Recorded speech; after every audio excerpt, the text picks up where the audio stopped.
abavubuka abalengerera ewala, they were students in Makerere University then. Ne batwala ne bagamba nti no, kyetulaba kino is not multi-party democracy. What the President Museveni kyagezaawo kuzimba is a single party state. Naye nga ataddewo ekifaananyi nti I am building multi-party system. Kyebava bagamba nti no, they began advocating for multipartism. Aba UID. Naye baali batandika e Makerere, it was a mix. Baali beetabudde, mwalimu aba DP, mwalimu aba UPC, mwalimu n'aba CP, there were many. Naye okuba nti majority of them baali balina background ya DP. Bwe bagenda bwe bava e Makerere, they ended up getting towards DP. By then, DP had its own youth wing. Eranga ibajita DP youth wing. These were young people from Makerere University. So DP nebera mu dilemma. Ebade ina DP youth wing. Waliwo UID, which UID has claimed publicly until we associate with DP. The values of DP.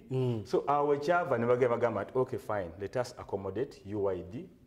Nemujao DP youth wing ya Makerere. DP youth wing. DP youth wing negenda nga that linya ligali kola ki differ katukomekedwa letu ina UID. So where we are now is that the youth abali mu UID, they are also associating with DP. Ewali kadayalema kali kakyalo kali kamu nti ate mu UID bogenda, by the way, DP also appealing to a 50-year-old, a 60-year-old, singo genda mugamba about DP. Naye singo genda mu institution nga muni. I personally have moved to all institutions and all branches of young people. Bogenda bagamba nti no, nze ku preaching gye muli about DP. Baja gamba we have no business with the DP. DP abantu bakulu yabakadde.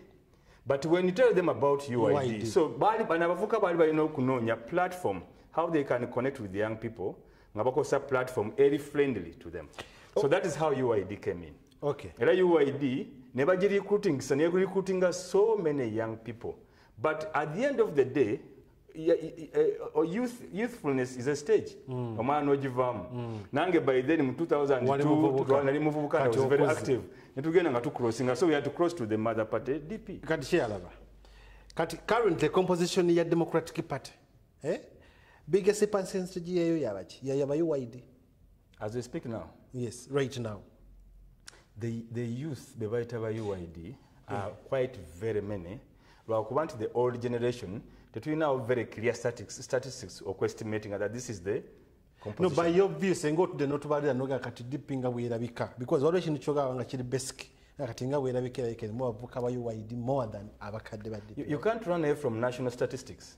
Even from Mugwanga, the young people are almost 70 to 75%. So in all the institutions, the young people will make the majority. So what about the gap? Makatiga that big composition of you dippinga yaba UID, ne dipi jamite yaba 50s, right? What gap? The gap is not there. The gap is in opinion. How do we see things? Thank you. Kati owedda wenjagala. Are you there is a reunion for opinions or for persons? No, the reunion is not for opinions. The reunion is ka background fundament. No, it's okay. What I want people to understand what you exactly do. UID, bebamala forming a very strong youth movement, UID, generated from 95 or Jengo Jeta onwards. Then along the way, they got scattered. They got scattered for reasons we have accepted. Tetugenda kutya kukyogera mu public because we have to admit a world problem. Olwokuba nti baali bavubuka, baali balina ego and so many ambitions, huge and wild ambitions. Onaga kubeera president, onaga kubeera ki. So they ended up getting scattered. Ona natandika ekibiina ki, onatandika ki. But later on we realized that in the political arena, era batambuza politics across the political spectrum, by DP or by UID. How? That later on was when? Which later? That later we realized. You much realizing as recent as 2 years back. And it basically came from the previous election. And that is how it has been running. Previously, we hadn't realized that the biggest manpower, political manpower by the way, and human resource in this country, eri mu UID. How? But analyze only the 2016 election. you are going to find until all the camps were being run by UID. Yes. If you went to look at the 3 competing candidates, say President Yoweri Museveni, Dr. Besigye, and Amama Mbabazi. Ku secretariat ya President Yoweri Museveni, there's Kasule Lumumba. What deep in Todong? UID. I mean, UID. They were active in the branch, governed by UID members. Todong. Namayanja was the vice president of the first president of UID. Yes. Yes, so you're going to go saying that's the lot running at that election. Come to Amama Mbabazi. I was at the center. I was at the center. But you see, political environment, like you run this station, there are dynamics. But fitting in the bigger arena, together with journalism, there are dynamics. You will also be pushed by dynamics, even when you want to resist them. There are so many political forces.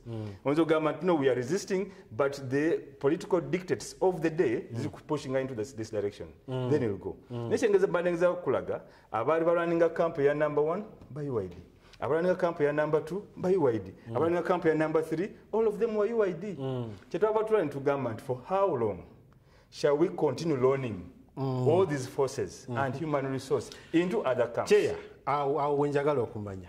So, mu reunion, bano bonna bagenda kujja. Bano bonna ababadde running camp eza simanyi number 1, number 2, number 3. Bonna bakomawo mu the reunion. The reunion is a process. You will have someone come in today, you'll have someone come in tomorrow, you'll have someone come in the other day. So the reunion is a process. Even when you are together, you have an estranged wife, and you are reuniting. Well, there are a lot of talks. You go through the aunties, you go through the grandies, you go through friends. So it is a process. We had been scattered for so many years, close to 15 or 20 years, and we have to admit. Until when we realized, like Mabike, I have studied SDP, the Abed one Kazingasm PDP, it came as a result of a few points of disagreement. So at the center. So the reunion, the main purpose of the reunion is to, first of all, to bring all the scattered forces back to the fold. So kolekao, chair. Scattered forces zigenda kwalawe ngokudropinga bye batandika to come for the reunion.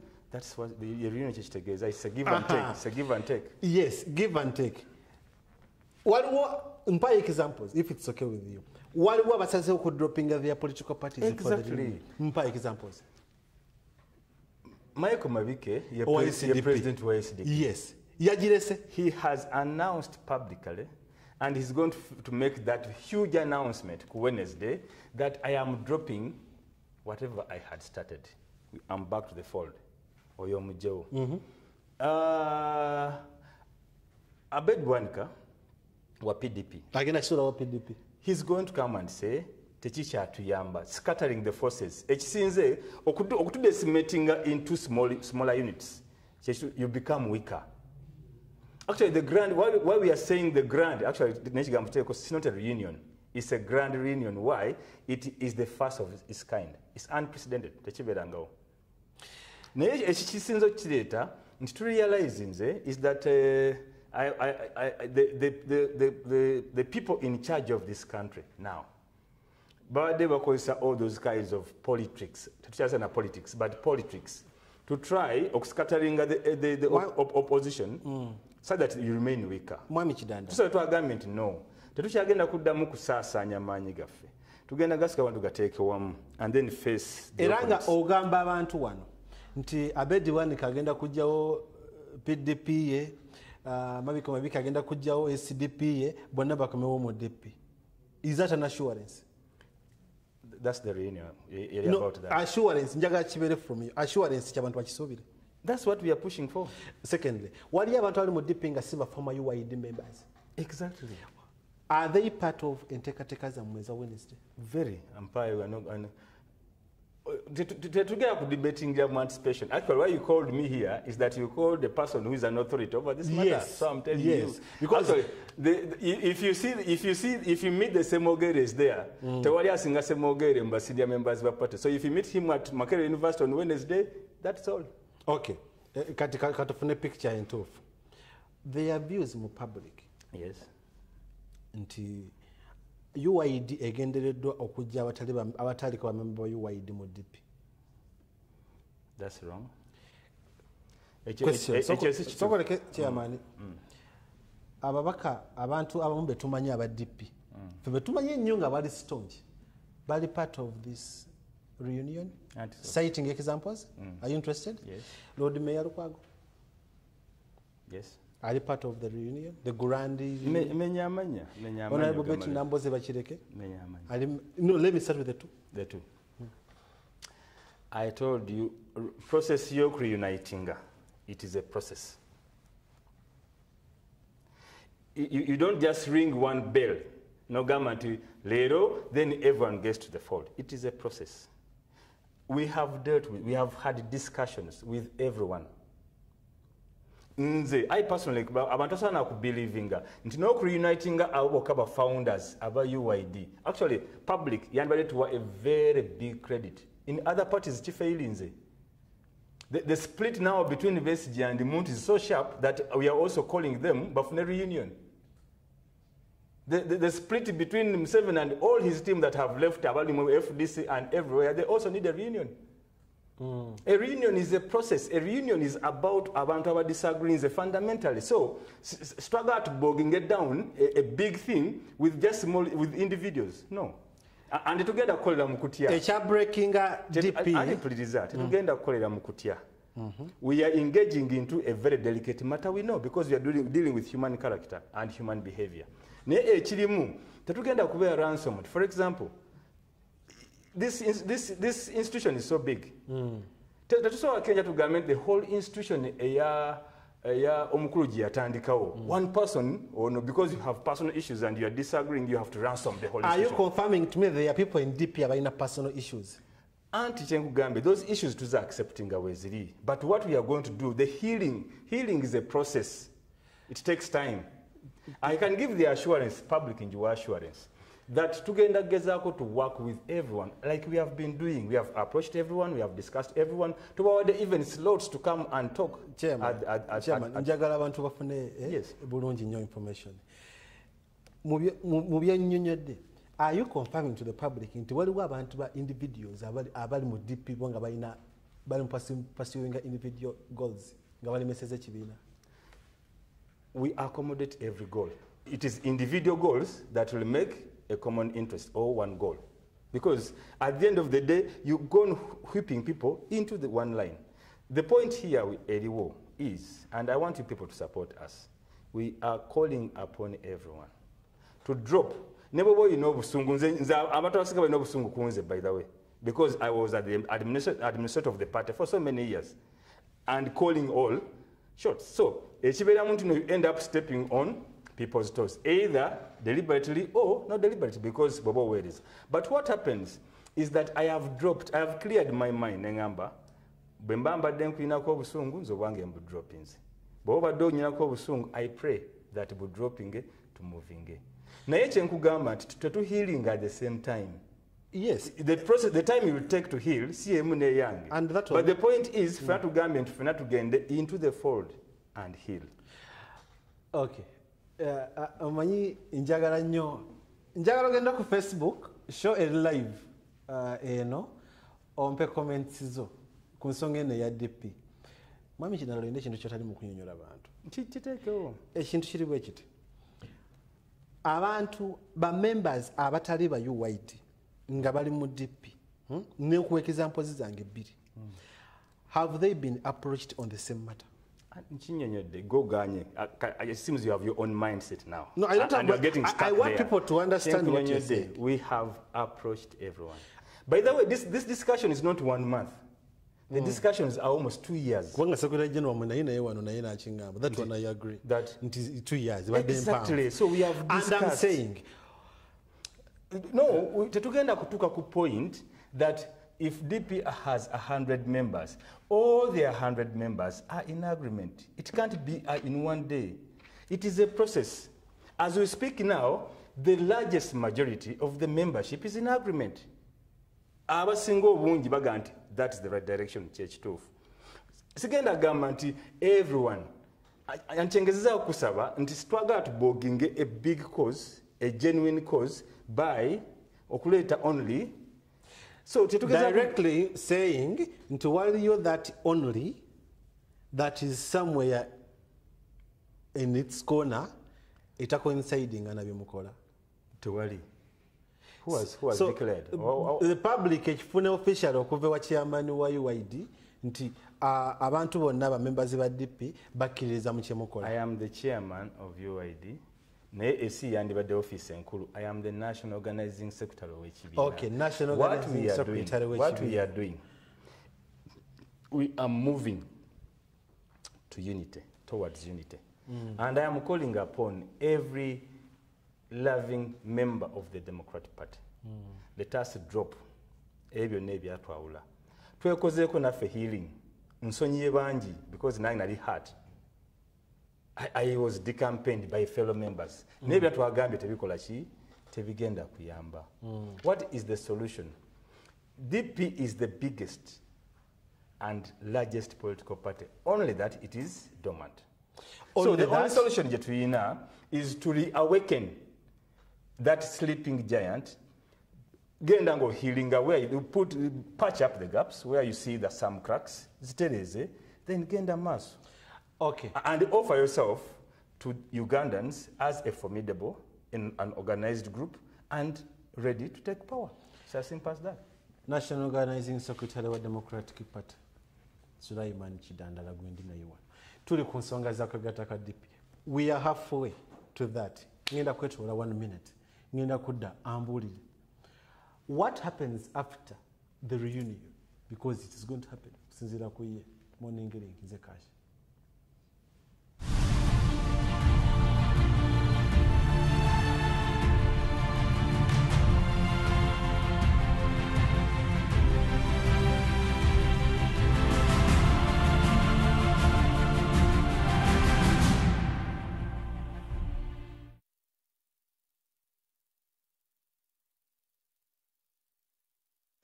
Oyanirizibwa mulancha wa special eya Christian Life Church Makele Kavule Bombo Road mu kibuga Kampala. Omusumba Jackson Senyonga yennyini agendanga kusabira mmwe n'abakozi mu mirimu egy'enjawulo nga mwe mulinawo omusuubuzi mu biti eby'enjawulo nawe ayagala emirimu gy'okola gibenga gyongera okulaakulana ng'olaba ebibala byagyo okutandikanga ku saa 6 okutuuka ku saa 8 jangu osabirwe jangu oyigirizibwe n'omusumba Jackson Senyonga mulanja wa special ku Christian Life Church Makere Kavule Bombo Road mu kibuga Kampala. Mandala gira bitu mone tukuna eyumba nabyabo bulimba mubeyo twawabada munajanera kusero simanye tusisa zenga kasamuli janera obutulizi nebuweba zenga kasamuli janera obutulizi nebuweba Yesu wasenyonga kola.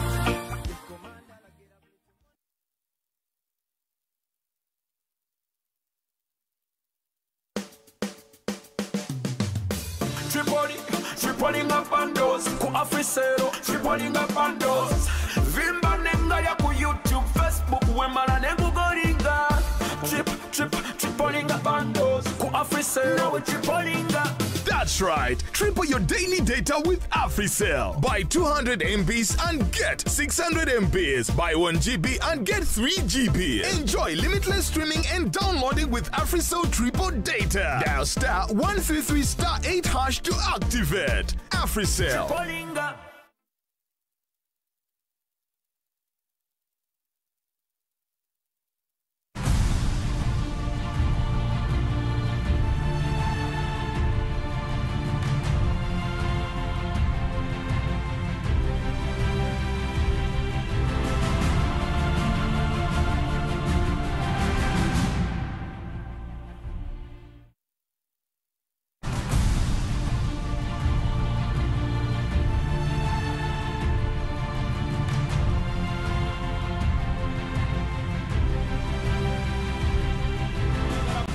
Nnyo bakulembeze bannange bannaddipi bannange ababadde bakola butaweera ku saidi eri nga ffe tukola ku sayidi eno olwaleero olutindo lusisinkanye era weeruli naffe kati tuzeeyo mu kibiina kyaffe ekya Uganda Young Democrats tuddeyo ku mulamwa n'olwekyo omuntu yenna abuuza tigundi nga tetumulaba bino mubyogera nga musinzira ku bukulembeze bwani okwerumaluma kati kukomye ffenna abali wano tusa kimu nga tugamba awo twavaawo kubanga olunaku lwe mbadde mulindirira lutuuse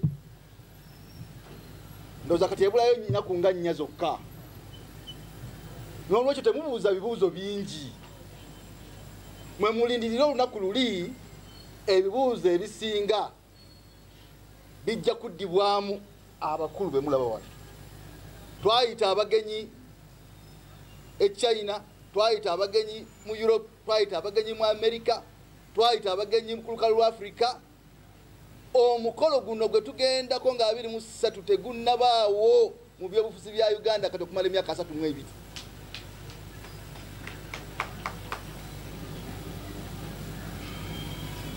bamemba ba alumni mwenna abayi okay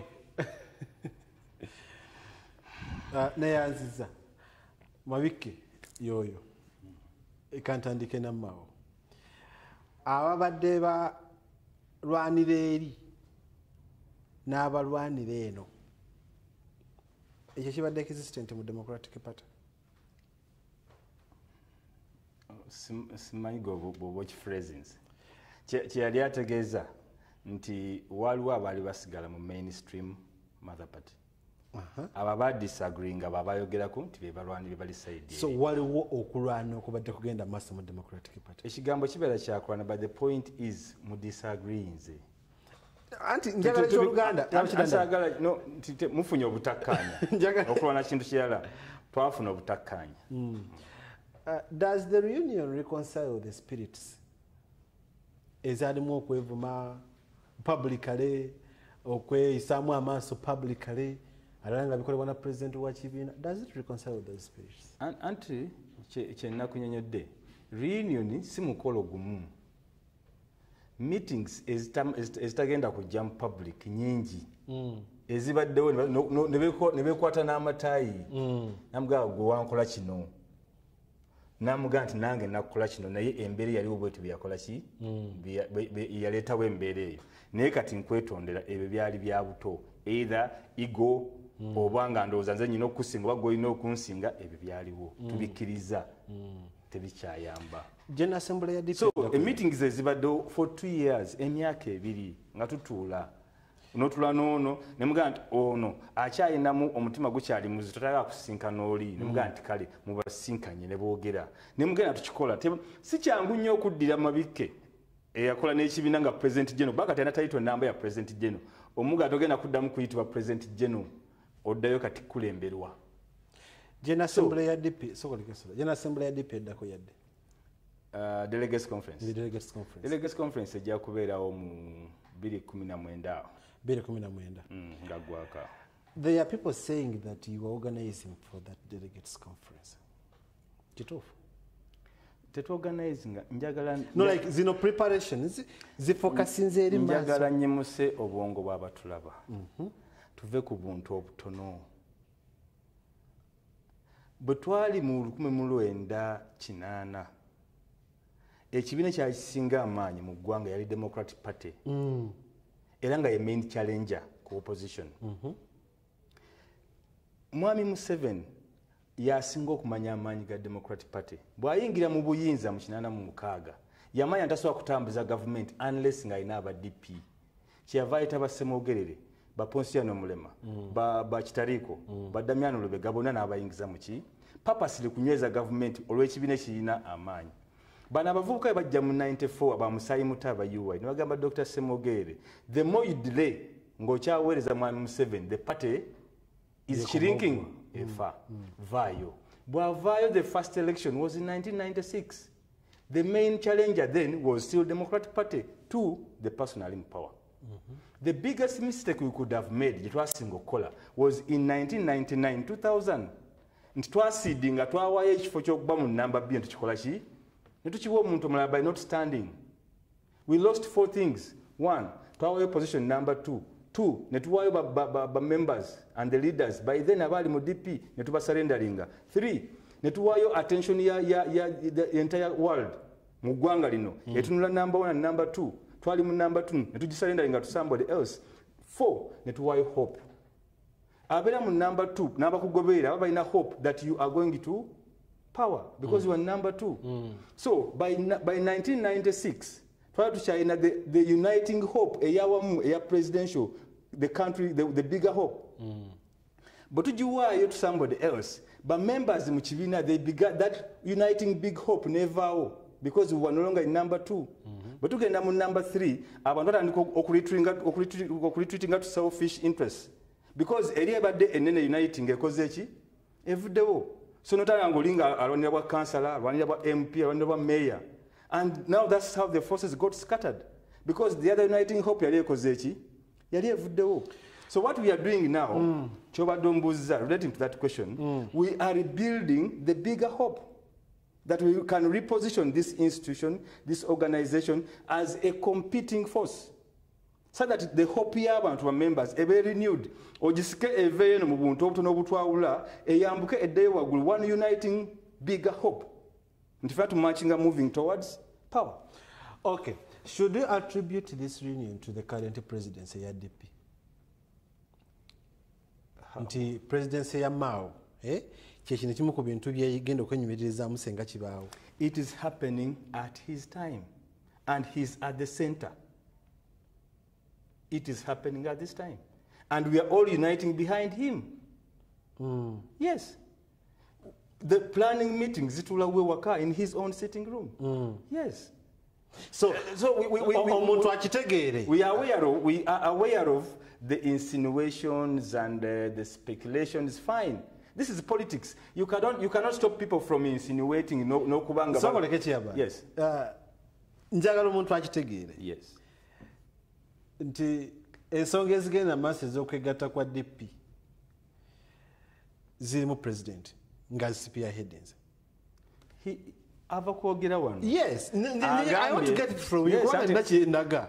Anti mpuliriza lwaki nkyogera ng'ava ku kyeyogera ava ku playing a bite he himself speaking. So why should I add? Is there politics? Agambye nga UID etandika yali member of the founder members. He was the International Affairs Secretary. So he is an alumni. Yes. So kati omuntu yantubuuzizza nti how could you mbadde mpulira babuuza lwaki mu unitingira mu UID and not DP. Ne tukibannyonnyola nti no at the point of scattering the 4 issues came from UID.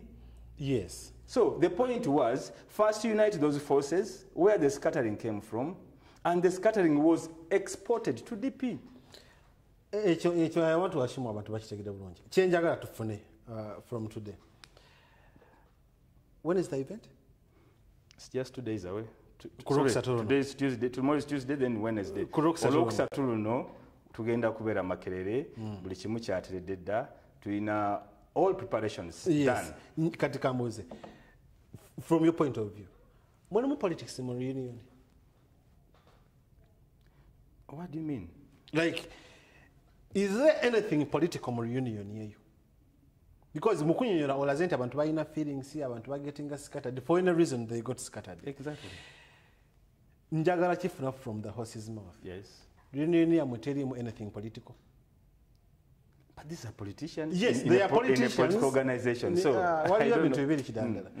What you politicians are leaders, right? Exactly. Naye osobola okwawula in description. Si bwe kiri? Yes. Nawe kunyina osobola gamba that one is acting a politician, that one is acting a leader. Si bwe kiba? Exactly. Kati noonya tulaba leadership mu reunion oba tumulimu element ya politics eri hidden? Temuli any political element eri hidden. There's no. So it is reorganization. Let me be very sincere here. And tetugenda acting out of fear. Reorganization also brings adjustments. Some people will emerge as a result of the reorganization. Yes, that's what. So, We are dealing with a dynamic society. Katika Nkulage, we have always been playing politics. No one ever knew that Bobi Wine Kyagulanyi will surface the political scene. It's a dynamic thing. What will happen tomorrow? It's a dynamic. We are dealing with people. Some people are emerging, others are going down for so many reasons. Should we expect some emerging figures after the reunion? What's the purpose of reorganizing? Reorganizing is to create a force. So you can say that the president, for example, has been presiding over a seemingly weaker party. The reorganization is going to propel him and create him as a formidable competitor. What's wrong with that? Can I get that statement? In the most Singa the whole institution eya Pastor Senyonga eberange crumbling. Then the next day Nwabawa bagamba, no, we need to reorganize this institution. As you reorganize it, the head will be propelled. But along the way, there are other people who propelled. No, that's the public anticipation. No, it's not. What's the public? There are people you're preparing. No one is being prepared. To raise them against. No, you can give the truth. What is wrong with that? What is wrong with that? What is wrong with that? For us, this is what we are looking at. But what yabagamba mwetegesa abana ba UID.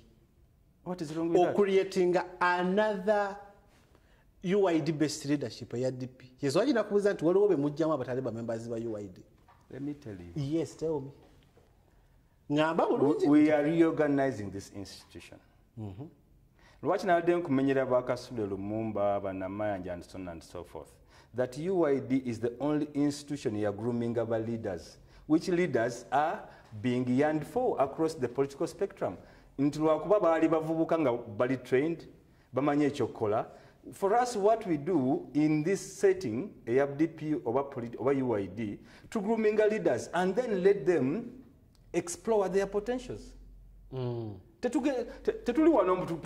Our business is to groom leaders and nurture them. That is our primary role. You are preparing leaders. What is wrong with that? And let me tell you, preparing our leaders, I am also preparing myself. We are preparing X. But we strongly believe that we shall unite around those who will have propelled so much. It is a very open platform. Open platform. Okay. But the point is, since we are grooming leaders, we shall come up with leaders soon for the purposes of leading this cause. And the leaders will keep emerging. Eramu principle, as we were discussing in summary, in the formative meetings of this, abantu onanga bagamba, okay, fine. Why don't we announce our leaders? This one and so on. Bagamba, no, it can't be. Leadership, grand reunion, not even the grand reunion. What happens after the grand reunion? Echiriwo is we are opening up space for people to come up, present themselves, and show their potential. If it is you, if it is him, if it is who, present your potential. If your potential, we really think that your potential surpasses other potentials by far, we shall simply say, please. So, abagala obukulembeze mu DP bajja ku Rokusatu babeerewo balage amaanyi gaabwe. Awubeera ku nafuya nsonga situze ku bukulembeze. It is that we are grooming and nurturing people across the board. Okay. Or whether it is at the lowest level, the highest level, middle level, the point is that we're Tagaba leaders. Okay. Actually, the biggest crisis in this country, if you didn't know, the biggest crisis in this country is that the quality of leadership has gone so low. Okay. So how are you going to improve? We're going to lifting the quality of leadership. Okay. And the quality of leadership comes from the quality of leaders. What are we expecting on Wednesday? On Wednesday. On Wednesday. One, we are going to gather as DP members, as UID members. For one symbolic element in it, that there's now a united force called Democratic Party. I love the word called, one symbolic element in it. Is it what you're going to do? Yes. You don't know what it means to bring those people together. You don't know what it means. Kale. Osanga family ng'okuniting omwami n'omukyala, it takes years. We are uniting thousands of people. Okay. It's not a simple thing. So tusuubira ku Lwokusatu olukuŋŋaana lwammwe okugenda maaso. Olukuŋŋaana lugenda maaso tewali kikyaluyimiriza kati. Waliwo abantu ba DP be tutasuubira mu lukuŋŋaana olwo. Tewali gwe tutasuubira. We have sent out invitations even to the highest and the lowest offices. Okay. To every member. Okay. Buli muntu invitation yagirina, and we have had thousands of discussions, internal meetings. Kye kituuka ku batagenda kujja nga banaabeera available. Tewali. In other words, reunion eno yejja kugenda maaso waliwo aba DP abazze n'abatazze. Atugenda gamba nti ba DP bonna bagenda. DP ina abantu bangi across the country. Actually abasinga obungi tebagenda kujja. Reason being, nina figureheads. Anti-mpuliza. Owekalamu tetagenda kujja because of maybe transport. Alina okutambula for 2 days okubeera wano. So, I tugenda kukola reunions ezeeyo. Post after 23rd, we are going to move across the country. District to district, gombola ku gombola, constituency to constituency. We are reorganizing this institution. It is serious business. Okay. And after reorganizing this institution, egenda kufuuka a strong institution and formidable enough. Okubeera player in the politics of this country. And that's what I promise. You're promising abantu. Yes, I promise. We had a stronger DP then, negating a fragmented, right? Yes. You agree nange kwekyo. Yes. Issues is a fragmenting a DP muzisortinze before the reunion ya Wednesday. It is a process. To a large extent, they have been sorted. That is official. What do you mean official? A statement joyogera evamu organizing secretary to the large extent reasons zamwe zaba fragmenting. Exactly. I can state it. We have done meetings. Because the meetings, we have met each and everyone. We have met all players and all stakeholders, within and without. Bonna abantu basinkanye twogedde ku nsonga eno. Era ne tukkiriziganya buli omu agamba ekintu kimu. Unity is the way forward. And you cannot find disunity as an alternative mu bantu bonna abayaninga for political power. So what we have done, tusinkanye bonna abantu. And as we move to Wednesday, we are continuing. It is a process. Even after Wednesday or 23rd, the process is continuing. Call a yemu that let us reunite. It is a simple call. Okay. One person is asking here. Kanchikubuzi. Chiche tuyita chiche mwayise omuntu okusulawo ekibiina kye. Chiche mwayise what is ntimabike yasuddewo chiche mwayise ekyo. Aberi bwandika yalesewo ekibiina kye. Bagenze ne babi deregistering oba ne closing. Somebody is asking njagala omuddemu. Wanga yagamba nti confirm to them nti mabike yasuddewo SDP. Abedi bwandika yasuddewo PDP. Not in words, not in ngenda musabe ekintu kimu. Ku Wednesday ku ssaawa 2 ez'okumakya abere Makerere alabe what he will witness. Saga ate ku preemptinga bigenda kukolebwa because manye bigenda okukolebwa. Okay. So mbali nyamusabe ekintu kimu. Ekibuuzo nkitegedde bulungi. Nengenda musabe ekintu kimu ku Lwokusatu ku ssaawa 2 atuuke Makerere alabe oba ekibuuzo kito kiddibwemu. Bani betusuubira mu lukungaana? Mu lukungaana luno tuyise abakulembeze okuva mu nsi yonna. Tuyise abakulembeze okuva ku lukalu olwa Africa. Tuyise abakulembeze okuva mu Uganda. So tusuubira abakulembeze ab'emitendera egy'enjawulo. Tusuubira members bonna okubeerawo. Nziramu nga mmaliriza bakubira omulanga. Okugatta ekibiina si mulimu mwangu. Nga buli omu bw'asuubira. Ate mbasaba tuleme kubeera ku busonga obutonotono okulemesa omulimu omunene. Buli munnaddipi abadde nga akaabirira ekintu kimu okwegatta ekibiina kyaffe kyayulikamu. Omukisa guno guzze abantu bonna bazze bonna bali ku board. Saagala neeyama ennyo nti 100 ku 100 buli omu akoze ki azze oba asembedde. Naye nsobola obweyamu nti okwegatta kijja kutwala process. Gwoba tolabye tetulina gwe tugenda kuwerekeza bigambo, tulina gwe tugenda kulumba. Naye kitugenda okukola ekintu kimu singa oli aba akyalina ensonga ze tukyataddewo platform tujja kusigala nga twogeraganya mpaka twewadde mwaka mulamba reunion netandika butandisi then processes zigenda zikola ki nga zitambula tugenda kwegatta na buli muntu naye nga kyetusinga okukubiriza abantu tuwerekedde buli muntu tuyambye ku buli muntu mu byobufuzi bonna tubayambye byonna tubirabye tewali kye bituyambye abakoze ebina babikoze abalwanye balwanye tewali kye tuggyemu nga Democratic Party omukisa guli ogwo gwakuddamu tusinkane tugatte amaanyi tugatte obwongo tuzimbe ekibiina ku lw'obulungi bwaffe ffenna okulaba tugenda mu maaso. Ekibuuzo kimu kidandala Lord Mayor wa Kampala agenda kubeera ku Lwokusatu. Lord Mayor wa Kampala yayitiddwa ate era baasinkana n'abakulembeze ne boogera. Onzize mu kyange oba mpadde ekyo Lord Mayor wa Kampala asibira okubeera ku Lwokusatu. Lord Mayor wa Kampala baasinkana era n'ayitibwa ne kaadi ne bya delivered. Era musuubira nti nno ku lunaku Olwokusatu ajja kujja abeerewo ku mukolo. Neyanziza.